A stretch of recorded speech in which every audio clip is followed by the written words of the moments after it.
Hi there, it's Naomi, and I am the Red Group teacher. And I just wanted to take a few moments of your time to introduce myself and to go through some of the curriculum that we'll be working on this year and to give a quick little classroom tour. So if you have any questions after watching this video, please don't hesitate to ask.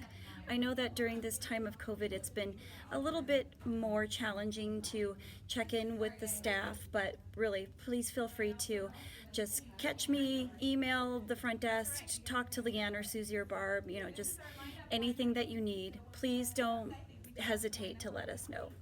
So, with that said, I just wanted to introduce myself real quick. As I mentioned before, I'm Naomi. Red Group is one of the two pre-K classrooms, and I have been here at Harvard Park for, I want to say this is my 17th school year. Yep, 17. And I have a degree in early childhood education that I received in Seattle, which is where I was born and raised. And as far as my personal life goes, I am married and we have an adult son. He's 24. And one of my passions is fitness, and I've turned that passion into a second career per se, and I teach group fitness I've taught for several of the gyms around the city. Right now I'm just teaching for the YMCA, and right now I'm teaching via Zoom, which has been kind of fun. So there's that. And with that said, I like to bring a lot of fitness into our classroom. I think it's very beneficial, not just for their physicality, but for their mental state as well, and also for all of the deep breathing that we do when we do yoga practices, and we can kind of bring those yoga techniques in when it comes to their social emotional development.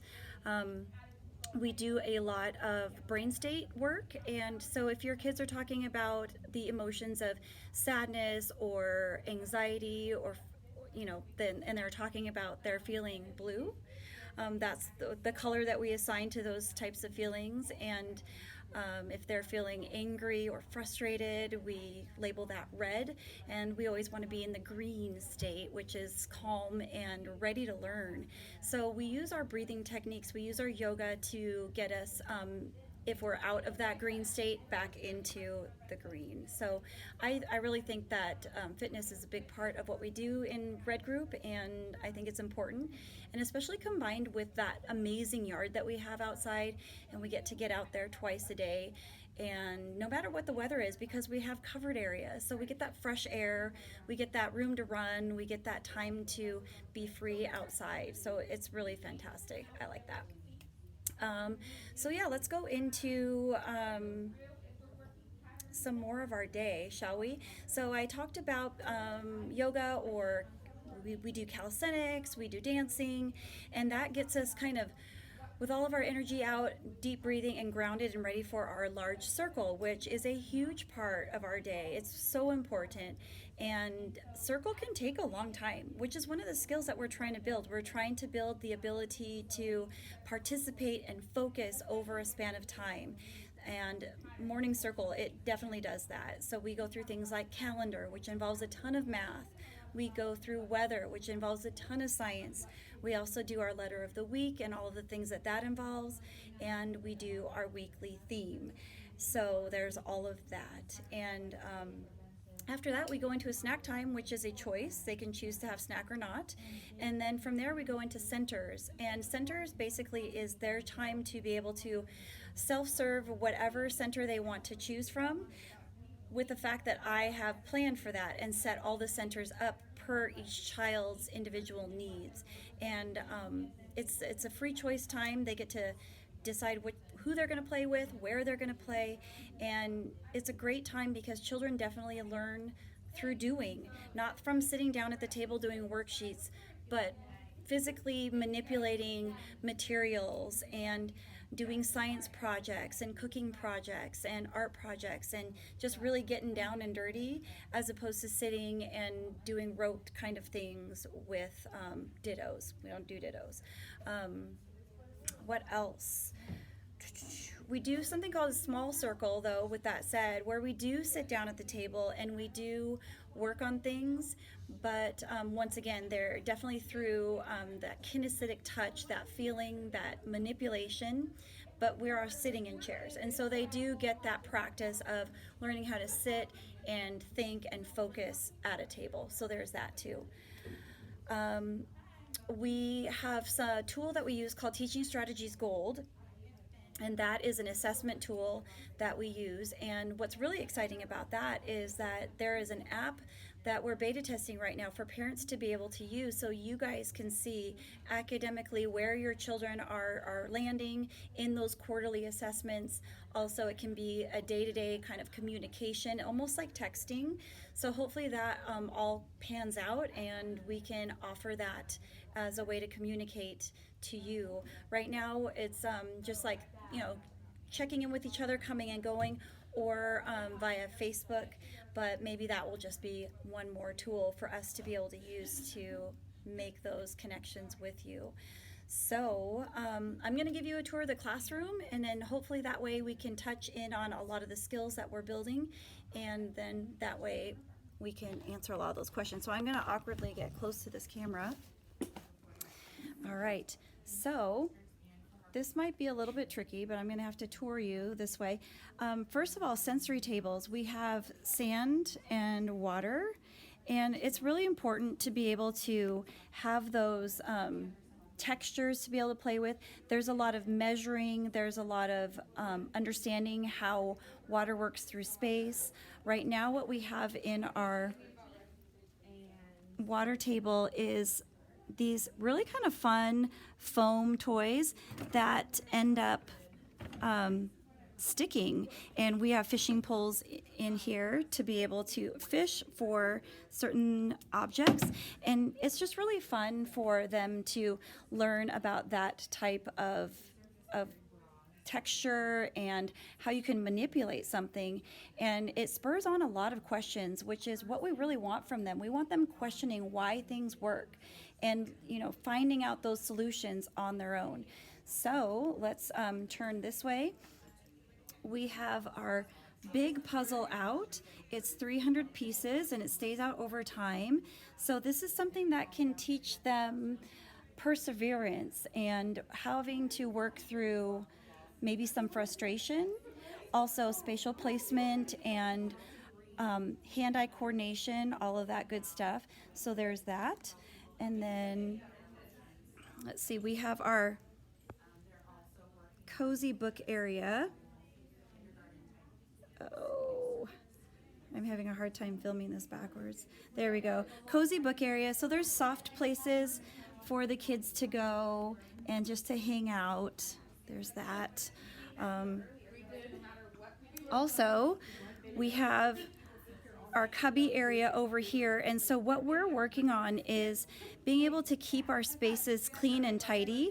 So we have things set up where we like to keep our art and our water bottles in the top square of our cubby, and then we keep our backpacks with our extra clothes and our jackets in the middle, and in the bottom is where we keep our napping things. So we work with the kids to teach them skills, right? Self-help skills, being nice and tidy, being organized. Also, with the self-help skills, hopefully by the time they're getting here, they're dressing themselves, they're bathrooming on their own. They might need a little help with a check-in, but other than that, they're bathrooming on their own, because when they get to kindergarten, there's not going to be anybody to, really back them up there. So we learn a lot here. Okay, so here we have puzzles, we have our journals for writing, different types of writing tools, and then this is what I'm talking about as far as I will plan the centers that I think will benefit them, and then they get to choose which ones they are working with. So for example, we have everybody's full name written here on these cards, and then it also comes with the lined paper and the pencils, and this is how we work on uppercase and lowercase and letter placement on the paper and things like that. All right. Okay, so just moving through, we have manipulatives for their fine motor, we have some language, and we have some math. Coming around the corner, right? We have natural objects, so this is part of a coconut. We have things that we see on a daily basis, like pine cones, and then we also have these magnifying glasses to go with it, so they can really learn about their environment. Also, you know, shells, who doesn't like a good shell, right? And then coming around the corner, we have art where we have easels, we have different mediums that get switched out. We always have glue, we always have collage, crayons, and markers, but then the collage tray switches out, and the different mediums, they switch out as well. And yeah, so there's that. Let's continue on. Right through here, when you first come in, is the sign-in sheet and the job chart. So the way we get kids really learning, not learning, but more practicing with reading is reading their names. They find their names on their job chart clips. They find their names on their sleeping cots. They find their names all over, really. We plant them everywhere. This is their sign-in sheet. That's going to get them used to writing and kind of getting that grip down, writing in smaller spaces, moving around to block area where they can really find that creativity and that engineering and all of that goes along with building with blocks and getting the balance and working together as a group, really. Coming through here, we have where we can use that pretend imagination with the dollhouse and things like that. We also have a grocery store going on right now and housekeeping. We also involve playing with dress up, getting out babies, right? Playing with dress up also is a really great way to help them get those practice reps in with, changing their clothes and getting their shoes on, getting their socks on, and working those fine motor skills. As you can see in the background there, we have our calendar. So what they are asked to do is if they choose to be the calendar helper, they are looking for the number all mixed through to try and figure out which number they need to put up. So we all count it out together, we figure out what number we're looking for, and then we go ahead and find it in the big collage of numbers and put it up there. We also do a lot of graphing with the weather. We have this beautiful window where we can see out the window and check the weather that way. We also do a lot of charting and graphing and making lists. We make a lot of lists. Okay. But yeah, so that's basically, a really quick tour of our room. And oh yeah, really quick, I wanted to show you too the skill builder board. So unfortunately, this is kind of in the back, but you are welcome to come in the classroom anytime the class isn't in here. So if we're outside or if it's early or if it's late, come on in, check things out. But what I was saying is that the skill builder board here is where each child will have a few samples of the skills that we're working on, and then that's what you're going to end up seeing as I take them down and put them in their portfolios, and that's what you're going to see at the end of the year in their portfolios. So they're kind of fun. The kids love looking at them. They love looking at their work, and that is what the product that you're going to get at the end in your portfolio. So hopefully that really kind of gave you a little bit more insight into what we do and how we do it. What I really want the takeaway to be is that this pre-kindergarten year, it's your child's time to get all those self-help skills and get all those personal relationship skills and their academics and kind of really come in with a complete package into kindergarten and be really self-assured and really just know that they're going to be okay and that they learned a lot just really through doing and built those relationships with not only their friends and their peers, but with themselves and really just built up themselves. So hopefully that is going to answer your questions, but honestly, if you have any more questions, please don't hesitate to ask. So thanks again for taking your time. I know this was kind of a lengthy one, but there are no edits here, so we're just going to go with it. So thanks again, and I will see you soon.